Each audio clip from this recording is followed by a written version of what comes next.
Schulter an Schulter für Eisern Union. Heute das Motto für die Unioner. Aber wir haben was dagegen. Ich möchte gerne heute den nächsten Sieg holen. Wir gewinnen ja momentan nur auswärts. Zu Hause hapert es noch ein bisschen.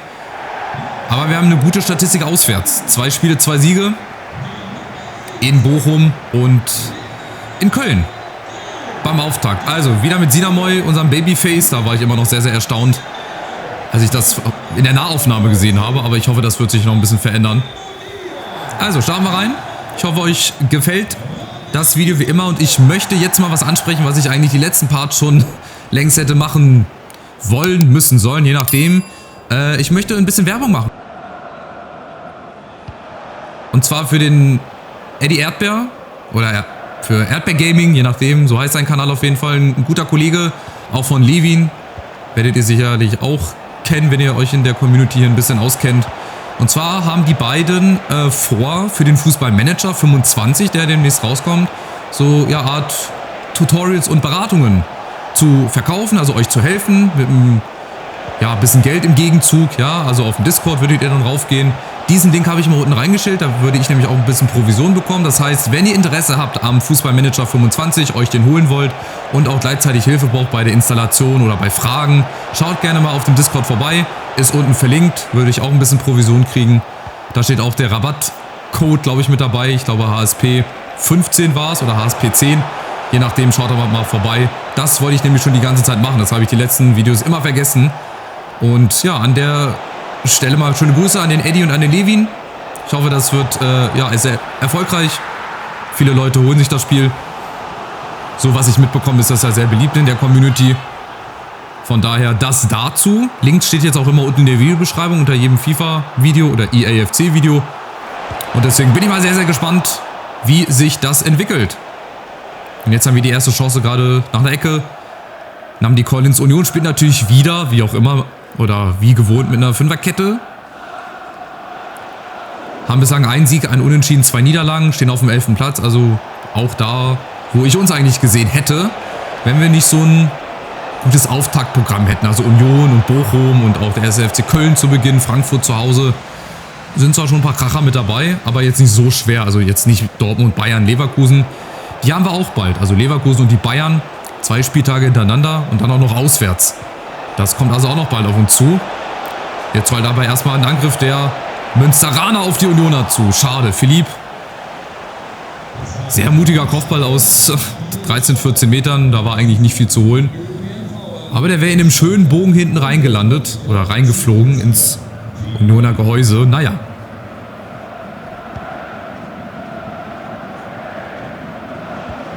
Und dann kommt, oh Gott, was war das denn? Achtung, der Ball wird immer schneller, weil es regnet wieder. Ich habe nur darauf gewartet, dass man mal wieder ein Spiel hat im Regen. Aber auch das bleibt natürlich nicht aus.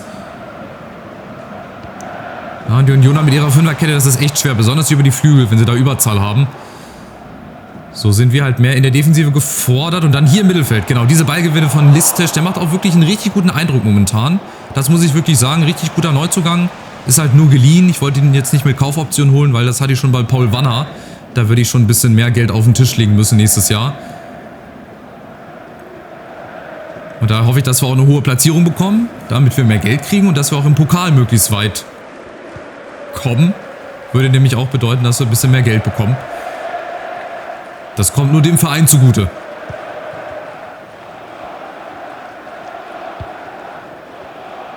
Ja, und die Unioner, ihr seht, viel um Ballbesitz bemüht, weil sie gar nicht die Chance haben, nach vorne zu kommen, weil wir die Passwege immer wieder gut zustellen und dann spätestens hier im Mittelfeld dann denen auf den Füßen stehen.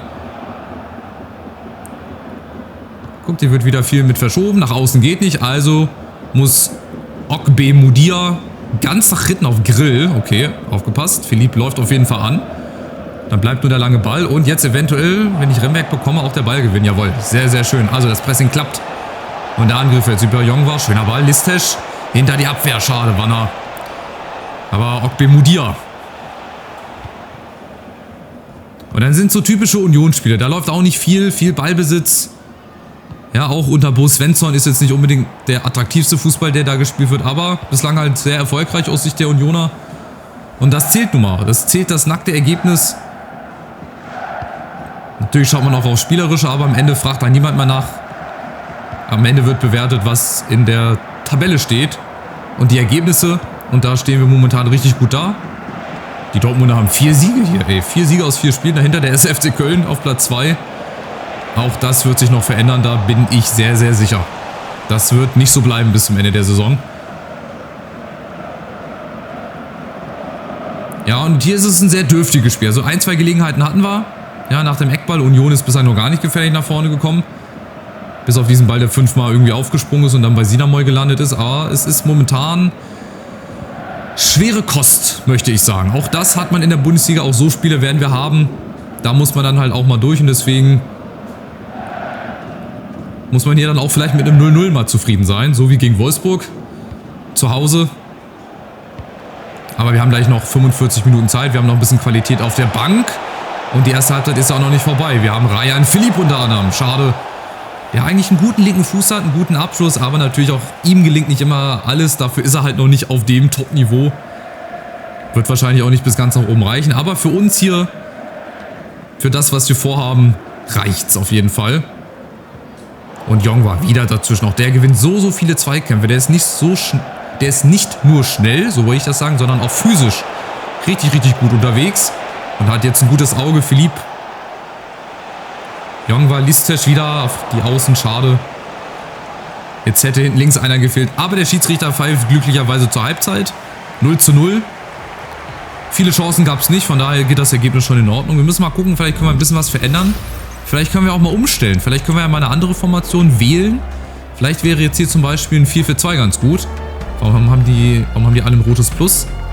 Was heißt das jetzt wieder auf einmal? Oder ist das, weil wir halt einfach in dem Fall hier rot sind?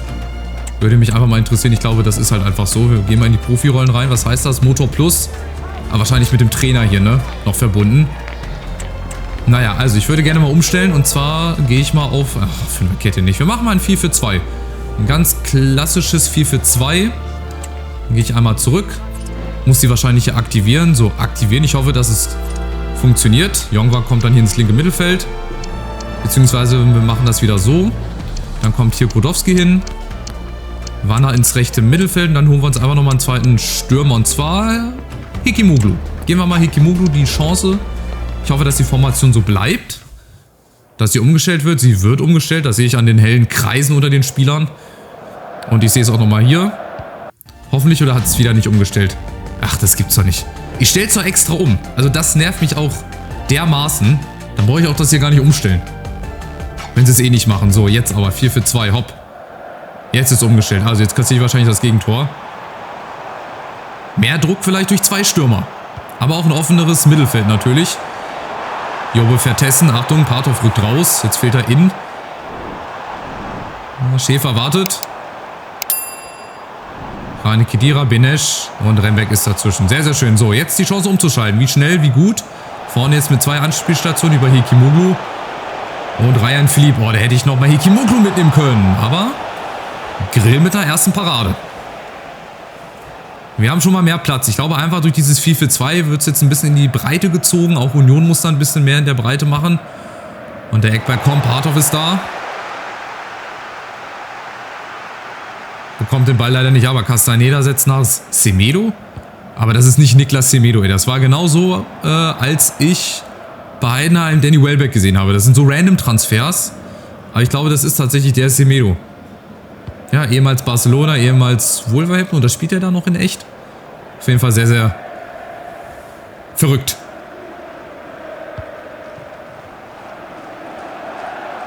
Okbemuda, ja, schlägt den Ball einfach mal so nach vorne und da ist halt keiner. Also das zeugt auch davon oder zeigt auch, dass Union ziemlich planlos wirkt, ziemlich ratlos.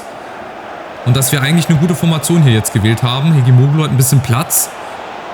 Im Halbfeld Hikimoglu, ja, schön gemacht. Da ist Jongwa, Brodowski vorne, ja, positioniert sich auch. Dann sprintet Jongwa mal alleine durch. Oh nein, das wäre eine gute Flanke. Oder auf dem zweiten Pfosten. Da war Hikimoglu, wenn der durchkommt. Das wäre eine richtig gute Chance gewesen.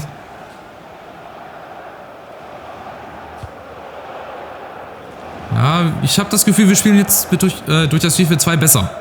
Gefällt mir wesentlich besser, viel agiler. Natürlich müssen wir auch hier hinterherlaufen, keine Frage, aber es ist mehr Zug nach vorne. Mehr Leute auf jeden Fall vorne, mehr Anspielstationen und Union nach wie vor wissen nicht wohin. Machen viel über Einzelaktionen. Vertessen. Kedira, Polvana rückt dann auch mit nach innen. Das heißt, ja, durch die Mitte geht nicht viel. Das heißt, sie müssen nach außen. Und wenn das nicht geht, dann müssen sie, so wie hier, ganz nach hinten wahrscheinlich wieder über den Keeper. Lennart Grill. Nein, aber wir gehen ins Pressing rein. Aber hier kriegen wir leider den Ball nicht. Schade. Wenn wir hier den Ball gewinnen würden, 2 auf 3 Situationen vorne. Aber das ist echt krass, das wundert mich. Guck mal, das Pressing, das klappt so gut. Die spielen jetzt zum 3. oder 4. Mal ganz hinten rum über Grill. Die kommen einfach nicht aus der eigenen Hälfte. Das ist ja Wahnsinn. Und jetzt haben wir endlich den Ball über Remberg, auch wenn wir den nicht gewinnen. Aber jetzt haben wir ihn. Ihr seht, die Unioner spielen nicht gut. Aber wir machen es gerade auch nicht viel besser, muss man fairerweise sagen. Wir haben auch viele Ballverluste. Ja, aber wir gehen ins Pressing rein und das gefällt mir. Und wir haben dann auch den Ball. Wir werden dann auch fürs Pressing belohnt. Und vielleicht jetzt für unsere Leistung. Poso, allein gegen alle. Okbemudia. Und jetzt, wo haben wir Grudowski? Da ist Grudowski, legt ab. Und jetzt Castañeda. Ja, mal wieder ein Torschuss. Der war ziemlich gefährlich. Budimir für Pretain, bei dem man Gott sei Dank nicht so viel gesehen hat. Oh, jetzt mit Polvana. Probieren wir mal mit links vom Tor weg. Warum nicht? Hat, glaube ich, gute Werte. Und macht einen guten Eckball. Kriegt nochmal die Chance. Polvana mit seinem schwächeren rechten Fuß. Remberg am zweiten Pfosten. Dann müssen wir immer wieder nachsetzen. Grudowski. Und Jongwa. Oh, zu weit vorgelegt. So, jetzt fehlt er hinten links. Und jetzt die Chance über Niklas Semedo. Ich glaube, Nelson heißt er, aber geht ins Aus. Also, was da heute los ist. Viele, viele unnötige Fehler. Gut für uns. Jongwa, Grudowski, Philipp. Ja, kriegen wir auch nicht so gut in Szene rein. Ein paar Aktionen hat er gehabt, aber nicht so wie in den letzten Spielen. Aber jetzt vielleicht. Hekimoglu, ja, mit dem rechten Außenriss. Das sieht aus wie so ein typisches Absteigerduell oder Duell um den Klassenerhalt. Aber gut, was willst du bei Union gegen Münster auch erwarten? Das ist halt nicht der Spitzenfußball, der Pressingfußball, den man sich hier erwartet. Das ist halt schwere Kost. Aber ich würde das 0-0 mitnehmen, auf jeden Fall. Das wäre wieder ein Punkt mehr für den Klassenerhalt. Wir würden weiterhin ungeschlagen bleiben und für die Unioner wäre das, glaube ich, eine große Enttäuschung. Oh, Achtung, Vorteil läuft. Aufgepasst, Jobbe, Vertessen kommt. Vertessen! Und da ist es passiert. Das 1:0 für die Unioner.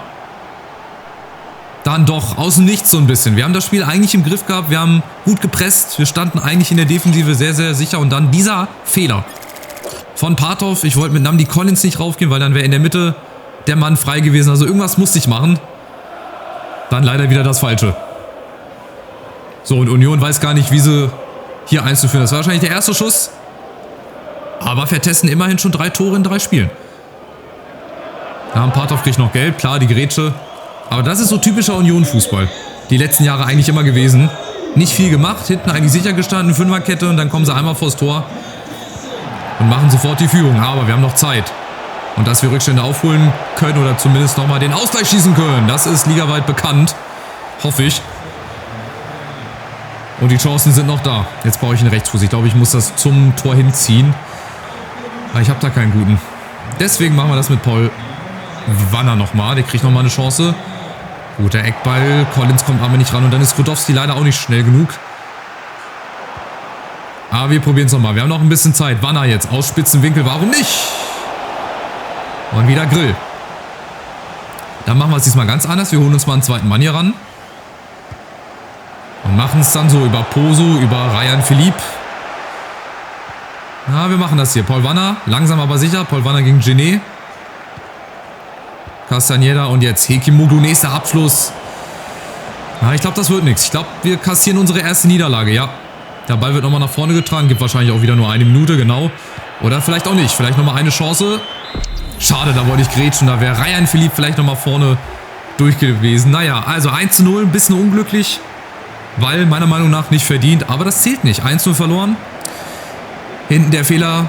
Und das wird halt in der Bundesliga, egal von wem, knallhart bestraft. Also die Statistik besagte auch 10:1 Schüsse für uns. Union hatte einen Expected Goal Wert von 0,2. Also der eine Torschuss, den sie hatten, der ist halt leider dann reingegangen.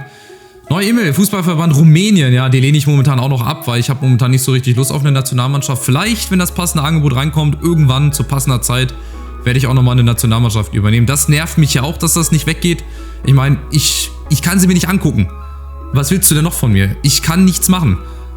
Genauso wenig hier, Spanien, aktualisierte Jugendscout-Mission. Ja, ich kann sie mir nicht angucken. Macht was dagegen, müsst das Spiel nochmal patchen oder so, keine Ahnung. So, nächstes Spiel ist gegen Werder Bremen. Werder Bremen, 16. sind die momentan. Die haben, glaube ich, auch einen guten Kader. Tuta habe ich da gerade gesehen, in der 11. des Tages. Habe ich das richtig gesehen bei Werder Bremen? Das ist ja krass. So, die sind 11. Die haben noch gar nicht gespielt gehabt. Okay, also hoch auf Platz 11. Okay, 3 Niederlagen, 2 Siege. Njinwa Duksch, Stark, Pieper Jung, Agu, Malatini. Ja, haben eine gute Mannschaft. Und haben tatsächlich Tuta auf der Bank. Bittencourt, Kovnatski, Keke Top. Also nicht so verkehrt. Wird auch eine richtig schwere Nummer, auch wieder Fünferkette, aber wir spielen zu Hause. Da habe ich auch noch nicht gewonnen, da würde ich gerne gewinnen. Die Pressekonferenz werde ich offscreen machen. Und wir sind nach wie vor voll im Soll. Klar, erste Niederlage ist nie schön, aber gut, dass sie irgendwann kommt, war auch klar. Dortmund marschiert weiterhin vorne weg. Vor Leverkusen und Köln, Bayern 4. Sind auch noch nicht so stabil in der Saison. Hamburg 14, haben auch mal gewonnen. Jetzt warten nur noch Hoffenheim und Augsburg auf ihre ersten Siege. Also es wird sich noch wild hin und her schieben, die Tabelle. Ich bin sehr, sehr gespannt. Wir gehen es an. Nächstes Heimspiel möchte ich endlich mal gewinnen. Gegen Bremen. Macht's gut, bis zum nächsten Spiel. Ciao, ciao.